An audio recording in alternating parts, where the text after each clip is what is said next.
Hello and welcome to our London History Podcast, where we share our love of London, its people and places, and history in 20-minute espresso shots served with a dash of personality. I am your host, Hazel Baker, London tour guide and CEO of London Guided Walks, providing private tours, treasure hunts, guided walks, and live London quizzes to Londoners and visitors alike. Don't forget, we also transcribe all of our episodes, so if you want to read what we are also saying, then please visit londonguidedwalks.co.uk/podcast, click on the episode that you want, and you'll be able to have the transcript and any images or anything else that we will have to share. We put it there. Reviews for our podcast are greatly appreciated. They help us build awareness for the show, which in turn allows us to ensure we bring best value to our lovely listeners like you. You can easily leave a review by clicking on the 5 stars, or you can write a little bit about what you enjoy most about our podcasts. That's enough of that. Let's get on with the show. One of my favourite wonders of London is its living history. There are so many beautiful old buildings that have been preserved and are still in use today, sometimes for the exact same purpose they were originally built for. It's quite a novelty browsing through these old shops which have changed little since they were first built, sometimes hundreds of years ago. We are so lucky in London, and there are still quite a selection of these shops still open waiting for our custom today. Several famous London shops haven't survived, and I'll cover these in another podcast, such as Gamage's, Jones Brothers, and even Woolworths. But with Christmas round the corner and shopping being a major part of that nowadays, I thought I'd share with you some of my favourite old shops of London. Which part of London is best for old shops? Well, when I think of old-fashioned shop frontages, the area of St James stands out for me, as well as parts of the city. But Mayfair and Holborn also offer a few too. But with the challenge of backing all of this into 20 minutes, I'm going to focus on London's oldest food shops. The first one I want to introduce you to is Berry Brothers and Rudd in St James's. It was founded in 1698 as an upscale grocer's by a businesswoman known as Widow Bourne, Bourne. And she and her daughters ran the St James's establishment, which supplied the area's fashionable coffee houses, which were basically gentlemen's clubs under another name. And we do have a few podcast episodes about those already. And of course then, the business has just passed down through the family over generations. And amazingly, with it having traded for over 300 years, it's still ran by the family now. They're down to the 8th generation. The fabric of the building is amazing. Even from the outside, the dark wooden frontage is just beautiful, and the uneven wooden floor date back to over 300 years ago, back to when Widow Bourne first set up shop. And the floor is formed from timbers of a former shop, and this was common practice. You might already know that Liberty Shop, just off Regent Street, they used timbers of 2 ancient 3-decker battleships, HMS Impregnable and HMS Hindustan. From the very beginning, Berry Brothers and Rudd has sold wine, but it began in 1845 to specialise in wine, and now it sells over 5,000 different wines. And it holds 2 royal warrants and has been a supplier of the royal family since 1760, so that's during the reign of George III. Well, it's quite handy that their shop is conveniently opposite St James's Palace, the official residence to Her Majesty the Queen. And St James's Palace was created by Henry VIII. He flattened a hospital called St James's to create his palace there. And the shop is now on a corner which is formed from Henry VIII's tennis court. I doubt there is another shop in the world that can say that. There is also an urban legend, I've heard it a few times from different sources, that there's a passage leading from the shop to a room in St James's Palace, and it's now been blocked off. So who knows, perhaps one day it will be found. And when you go in, you'll notice a large pair of scales, and these date from 1765, and they're huge. And many notable customers have been weighed here. So names such as Pitt the Younger, Lord Byron, Beau Brummel and the Prince Regent, they've all had their weight recorded in a book in the shop, which the shop still has. And of course they come back time and time again to see their weight fluctuate, and it's quite interesting to see some of the records there. And don't forget, this was a time before people had their own scales at home, and so you needed to go somewhere that was reliable, and a grocer's would make absolute perfect sense. And if you go down the rickety staircase, this is where you'll see a truncheon hanging on the wall, not what you'd normally expect to see, but this truncheon belongs to Napoleon III, and he's the nephew of the Napoleon. And why is it there, you may ask? Well, the French statesman was good friends with George Berry. And in 1838, when the Chartist riots spread through England, George signed up as a special constable. And accompanying him was his friend, the future Napoleon III. And the two served together as special constables, hence the truncheon on the wall.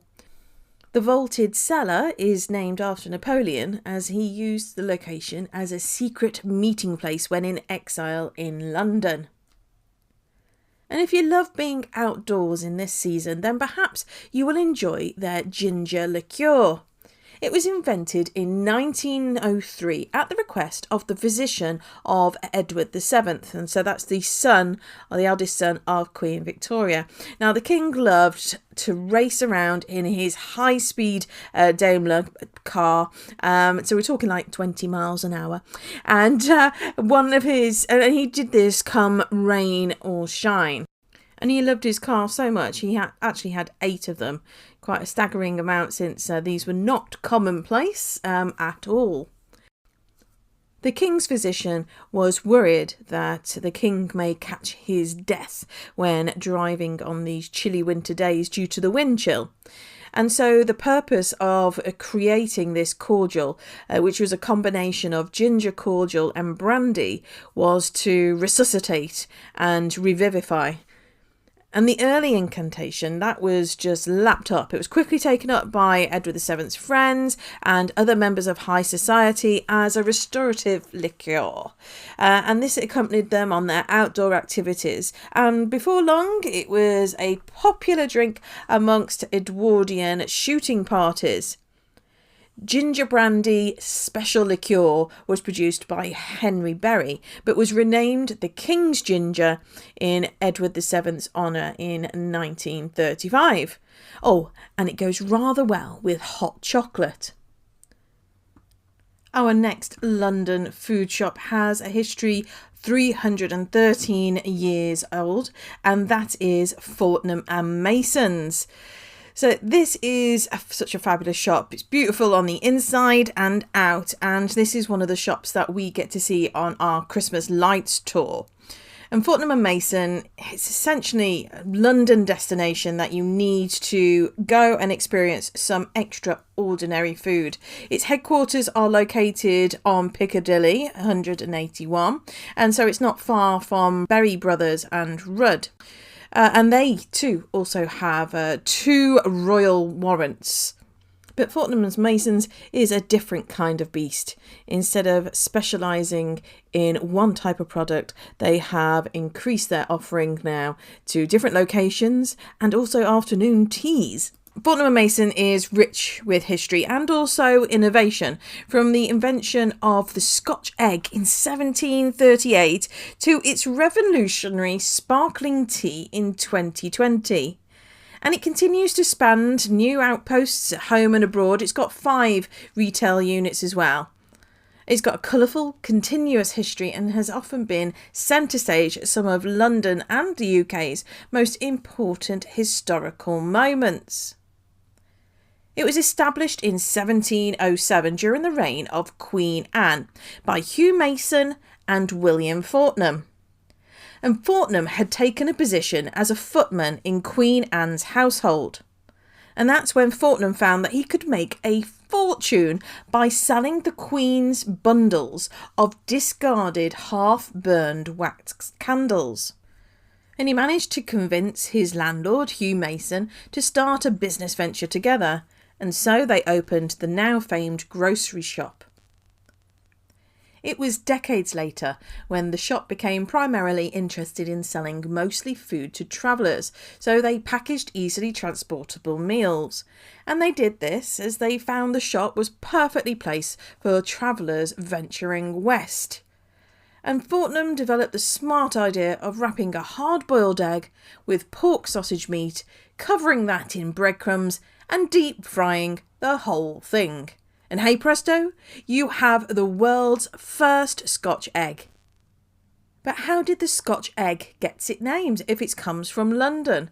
Well, one theory is that officers of the Scots Guard, they lived in the vicinity of the shop and they had taken a liking to this egg, but who knows if that's true or not.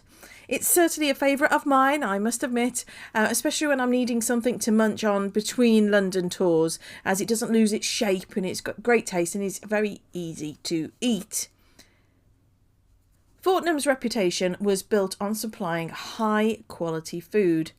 It's especially saw rapid growth through the Victorian era, and though it's developed into a department store now, it does still continue to focus on offering a variety of exotic, specialty and also basic provisions, such as Scotch eggs. You can get those on the lower floor, including a Stilton and broccoli one if you're a vegetarian, and they also have a rather bizarre but enjoyable chorizo meat one as well. I get their Royal Blend tea as well as their Florentines, which are absolutely divine and they really make your jaw ache after eating one. Okay, two. And it's the entrepreneurship with Fortnum and Masons that I find impressive. They haven't just had one idea and ran with it, they've had several. During the 1922 expedition to the peak of Mount Everest, Fortnum and Mason, well, they were the chief supplier of food and drinks. And it was a massive endeavour that ultimately didn't make it to the top, but that was okay. The store had provided them with champagne in any case, and so the expedition, still breaking a mountaineering record, celebrated with that champagne, along with dozens of cans of exquisite and delicious food. Sounds like a very expensive and cold picnic. The Crimean War was the very first war to be covered by on-the-spot reporters. And this highlighted to the home front the appalling conditions that our soldiers were forced to live with. The story of the charge of the Light Brigade gripped the nation. It was described as a suicidal attack, a very public, failed military action involving the British Light Cavalry, led by Lord Cardigan against Russian forces during the Battle of Balaclava. It was made famous by Alfred, Lord Tennyson, in his poem The Charge of the Light Brigade. And even Queen Victoria got involved. She sent an order to Fortnum and Masons requesting them to dispatch without delay to Miss Nightingale in Scutari a huge consignment of concentrated beef tea. And beef tea, for those who don't know, is a very 19th century remedy, still used in some parts of the country even nowadays. If you open a book about 19th century dietary remedies, then you will find beef tea amongst them. It was it's type of broth made with beef and water, and it was given to patients to drink if they were suffering from digestive problems, fever or weakness. I find this surprising because it's not the kind of thing I would have thought that Fortnum and Masons stocked, but they obviously did, and it must have sold well at the time. Being the go-to place for high quality and also exotic foods means that you get some interesting opportunities given to you. George V was known for throwing lavish parties, and one of the largest ones was the Jubilee in 1935, and this commemorated 25 years of his ascension to the throne. And it's always been a tradition in the history of Fortnum and Masons, it seems, that they're responsible for catering to guests from all across the world. And so they created a special department that accommodated the different dietary requirements of subjects from the empire coming from far away, such as specially prepared Hindu, Muslim and Indian meals for the party. And they don't just focus on selling delicious food and tea sets. In 1984, they sold the single Do They Know It's Christmas with Bob Geldof and Midge Ure writing that hit. And the purpose was to raise money to help a struggling Ethiopia deal with famine. And this was an employee's idea, and the charitable event was a huge success. And continuing this entrepreneurship theme, really. So last week's episode was about London's pillar boxes. And before pillar boxes, well, it was open up to private individuals and businesses to offer this service. And so Fortnum and Masons got involved. They provided letterboxes, which were collected 6 times a day, which no one else was doing. And this then attracted all different kinds of people, including soldiers and sailors who received a discount, and other people who were just really attracted by the magnificent windows, and their window displays even now are simply sublime. And that arrangement lasted all the way until 1839, when the GPO, the General Post Office, was founded, and that was the year before the penny black was released. Her Majesty reportedly used to buy 1,500 Christmas puddings from Fortnum and Masons, and they've been the royal grocer for more than 150 years. But now she buys £6 Tesco Christmas puddings instead, and even this year she's given those as gifts to her staff, but she won't be able to do that in person due to the COVID. But this is a tradition that was both her father George V and grandfather George IV took part in as well. And each year the Christmas decorations on Fortnum and Masons are outstanding. So this year, like last, they have used the front of the Piccadilly side of the shop as a huge calendar. And that's the picture that you'll be able to see in our show notes. So they have blasted this really strong red light onto the walls of the shop. And then they've got Christmas trees up there with lights. And then each window of the building is a door to the advent calendar. And the windows don't open, but a light with the number of the date. So today, Friday the 11th, will be illuminated, and so on and so forth. And it really is beautiful. And to get the best view, you want to cross over the road so you can see across Piccadilly and see the full frontage. And then, of course, the windows, as I said, they're sublime as well. So there's plenty for you to see there. And we do feature that on our Christmas tour, lights tour. So we're doing a Christmas lights tour in person for private tours, small groups, but we are also offering virtual Christmas light tours. So this is a combination of my original Christmas lights tour, which we do on the ground, but also I've added in photos from Canary Wharf and King's Cross and the city and places where we just couldn't do it in a physical tour. So you get to see the magnificent options and choice that we have with Christmas lights in London. So you're able to book that as a private tour, or you can join us on one of the public tours and buy your tickets online, £15 per household. Check out the website londonguidedwalks.co.uk virtual tours to see the dates that are offered to you. And if you're still looking for the perfect Christmas present for a history lover in your family or friend set, then head on over to londonguidedwalks.co.uk/shop. And here we have jewellery made by myself. During lockdown, I did a diploma in jewellery making just to keep myself busy and out of trouble. And this jewellery and bookmarks and other gifts have been inspired by London's history. We have a Tudor collection, and they are contemporary design necklaces, but they're inspired by Anne Boleyn, Mary Tudor, and also Sir Walter Raleigh. That's all we've got time for this week. Don't forget, we've got the show notes, but also we've got brand new blogs being published every month for you to enjoy absolutely free. Catch you next week.